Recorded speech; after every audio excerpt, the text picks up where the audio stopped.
खुलुमबाय बेयो बड'लेण्ड इंखं टेलिभिजन दिनै 26 फेब्रुवारि 2023 रबिबार खालि सानसेनि बरायनायखौ नोंथांमोननि खाथियाव लाबोदों आं सदानन्द दैमारिया।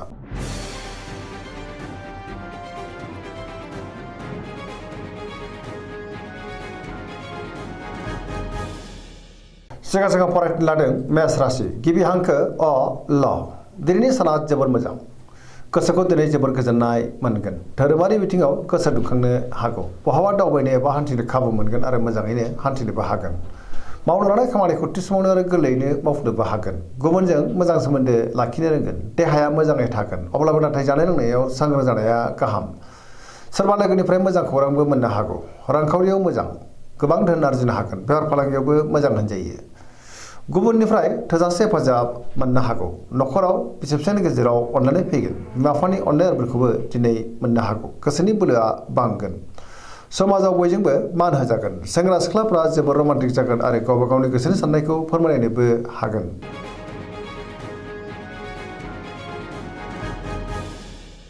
वृष राशि गिबि हांखो इ उ ब दिनैनि साना जोबोर मोजां गोसोखौ दिनै जोबोर गोजोननाय मोनगोन गोसोनि बोलोआ बांनो हागौ मावनो लानाय खामानिखौ थि समावनो आरो गोरलैयैनो मावफुंनोबो हागोन सिगांनि बबेबा आद्रा खामानिखौ दिनै मावफुंनो हागोन समाजाव बयजोंबो मान होजागोन रांखावरियाव मोजां होनजायो बेफार फालांगियावबो दिनै मोजां होनजायो गुबुननि थाखाय मोजां खामानि मावनानै होनोबो हागोन नखराव बिसि फिसायनि गेजेराव अननानै फैगोन बिदा फंबायजों दिनै मोजां सोमोन्दो थागोन देहाया मोजाङै थागोन गुबुननिफ्राय मोजां खौरां फैनोबो हागौ गोसोनि साननायफ्रा मोगथाङाव जाफुंनोबो हागौ गोसोनि बोलोआबो बांगोन फरायसाफ्रा दिनै फरायनायाव गोसो दुंखांगोन आरो मोजां फिथाइ मोनगोन पजिटिभ एनार्जिनि गोहोम गोग्लैगोन लाइमोनफोरा जोबोर खुसि जागोन।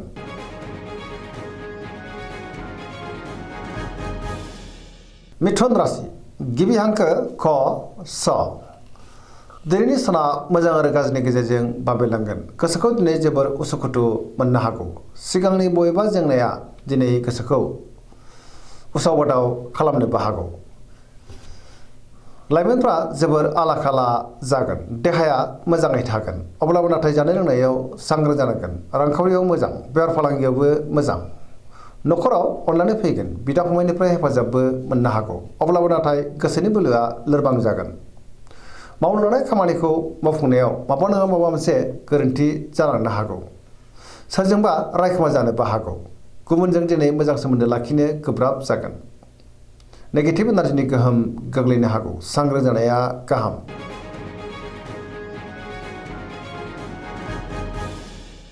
कर्कट राशि गिबि हांखो ड ह दिनैनि साना जोबोर मोजां गोसोखौ दिनै जोबोर गोजोननाय मोनगोन सोरबा लोगोजों बाख्नाय जानो हागौ गुबुननि थाखाय गोबां मोजां खामानि मावनानै होनोबो हागोन पजिटिभ एनार्जिनि गोहोम गोग्लैगोन आरो पजिटिभ साननाय फैगोन गोथों आरो गोग्गो साननो रोंगोन गियाननि आंखाल जानाय नङा मावनो लानाय खामानिखौ थि समावनो आरो गोरलैयैनो मावफुंनोबो हागोन रांखावरियाव मोजां बेफार फालांगियावबो मोजां होनजायो गुबुनजों मोजां सोमोन्दो लाखिनोबो रोंगोन देहाया दिनै मोजाङैनो थागोन सोरबा लोगोनिफ्राय मोजां खौरां मोननोबो हागौ नखराव बिसि फिसायनि गेजेराव अननानै फैगोन समाजाव बयजोंबो मान होजागोन पजिटिभ एनार्जिनि गोहोम गोग्लैगोन जायखि खामानि मावानो मोनफ्रोमबो खामानिखौनो दिनै मोजाङैनो मावफुंलांनो हागोन।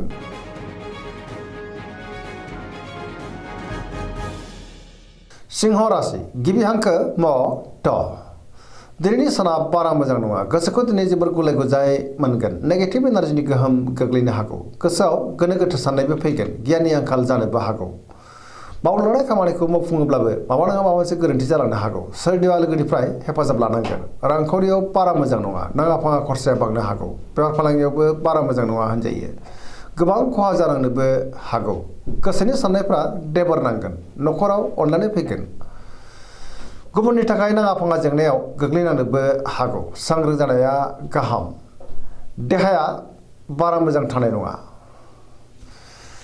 गोसोआ दिनै जोबोर आला खाला जागोन नेगेटिभ एनार्जिनि गोहोम गोग्लैनो हागौ।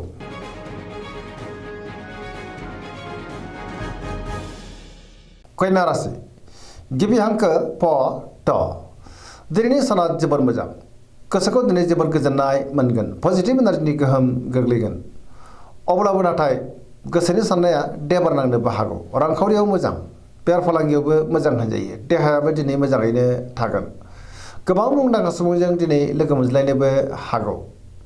गुबुननि थाखाय गोबां मोजां खामानि मावनानै होनोबो हागोन। सोरजोंबा बाख्नायजानोबो हागौ। पजिटिभ एनार्जिनि गोहोम गोग्लैगोन। लाइमोनफोरा दिनै जोबोर रमान्टिक जागोन आरो गावबा गावनि गोसोनि साननायखौ फोरमायलायनोबो हागोन।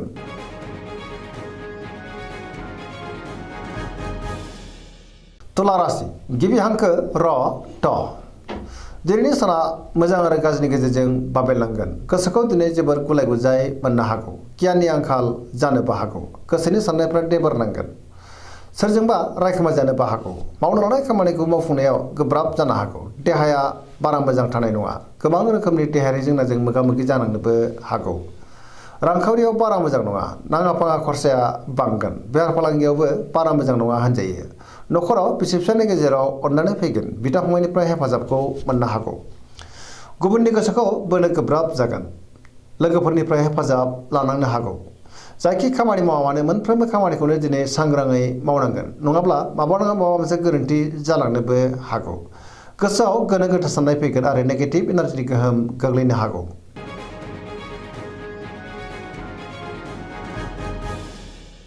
वृश्चिक राशि गिबि हांखो न स। दिनैनि साना जोबोर मोजां।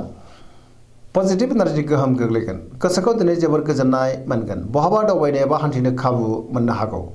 गोसोआव गोग्गो आरो गोथों साननाय फैगोन। मावनो लानाय खामानिखौ थि समावनो आरो गोरलैयैनो मावफुंनोबो हागोन। गियाननि आंखाल जानाय नङा। सोरबा लोगोजों बाख्नायजानो हागौ। बहाबा थाङोब्ला दिनै मोजाङैनो हान्थिनो हागोन आरो सोरजोंबा बाख्नायजागोन। समाजाव दिनै गोबां मान मोननो हागौ। न'खराव दिनै अननानै फैगोन। रांखावरियाव मोजां अब्लाबो नाथाय खरसायाबो बांगोन। बेफार फालांगियाव मोजां होनजायो।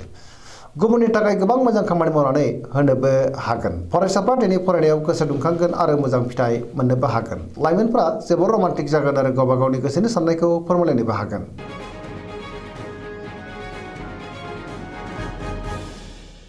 धनु राशि गिबि हांखो ध फ भ। दिनैनि साना जोबोर मोजां। गोसोखौ दिनै जोबोर गोजोननाय मोनगोन। सोरबा लोगोजों बाख्नायजानो हागौ। गुबुननि थाखाय गोबां मोजां खामानि मावनानै होनोबो हागोन। माबा नङा माबा मोनसे मोजां खौरां फैनोबो हागौ। गोसोनि साननायफ्रा दिनै मोगथाङाव जाफुंनोबो हागौ। रांखावरियाव मोजां। बेफार फालांगियावबो जोबोर मोजां मुलाम्फा मोननो हागोन। गुबुनजों मोजां सोमोन्दो लाखिनोबो रोंगोन। बहाबा दावबायनो एबा हान्थिनो खाबु मोनगोन आरो मोजाङैनो हान्थिनोबो हागोन। देहाया दिनै मोजाङैनो थागोन अब्लाबो नाथाय जानाय लोंनायाव सांग्रां जानांगोन। न'खराव बिसि फिसायनि गेजेराव अननानै फैगोन। बिदा फंबायजों दिनै मोजां सोमोन्दो थागोन। गोसोआ दिनै जोबोर रमान्टिक जागोन आरो लाइमोनफ्रा गावबा गावनि गोसोनि साननायखौ फोरमायलायनोबो हागोन।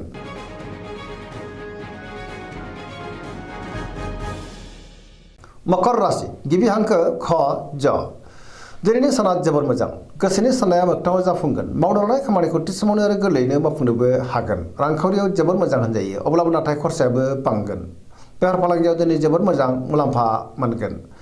गोसोनि साननाया मोगथाङाव जाफुंनो हागौ। गुबुननि थाखाय गोबां मोजां खामानि मावनानै होनोबो हागोन। सोरजोंबा बाख्नायजागोन। मोनफ्रोमबो खामानिखौनो दिनै गोरलैयैनो मावफुंलांनो हागोन आरो गोदान खामानियाव आखाइ होजेननोबो हागोन। न'खराव दिनै अननानै फैगोन। बिदा फंबायजों मोजां सोमोन्दो थागोन आरो बिमा बिफानि अननाय आरोफोरखौ मोननो हागौ।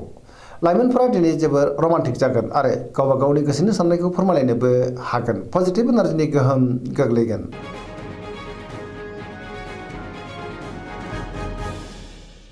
कुम्भ राशि गिबि हांखो ग स। दिनैनि साना मोजां आरो गाज्रिनि गेजेरजों बाबेरलांगोन। गोसोआ दिनै जोबोर उसुखुथु जानो हागौ। मावनो लानाय खामानिखौ मावफुंनो हायोब्लाबो माबा नङा माबा मोनसे गोरोन्थि जालांनो हागौ। सोरबा लोगोनिफ्राय हरखाबै गाज्रि खौरांबो मोननो हागौ। समाजाव नाथाय मान मोनगोन। गोबां मुंदांखा सुबुंजों लोगो मोनज्लायनोबो हागौ। बेफार फालांगियाव मोजां होनजायो। रांखावरियावबो मोजां। आयाबो बांनो हागौ। गोबां रोखोमनि देहायारि जेंनाजों मोगा मोगि जानांनानै देहाया दिनै बारा मोजां थानाय नङा। न'खराव दिनै अननानै फैगोन। बिदा फंबायनिफ्राय हेफाजाबबो मोननो हागौ। नेगेटिभ एनार्जिनि गोहोमबो गोग्लैनो हागौ। सांग्रां जानाया गाहाम।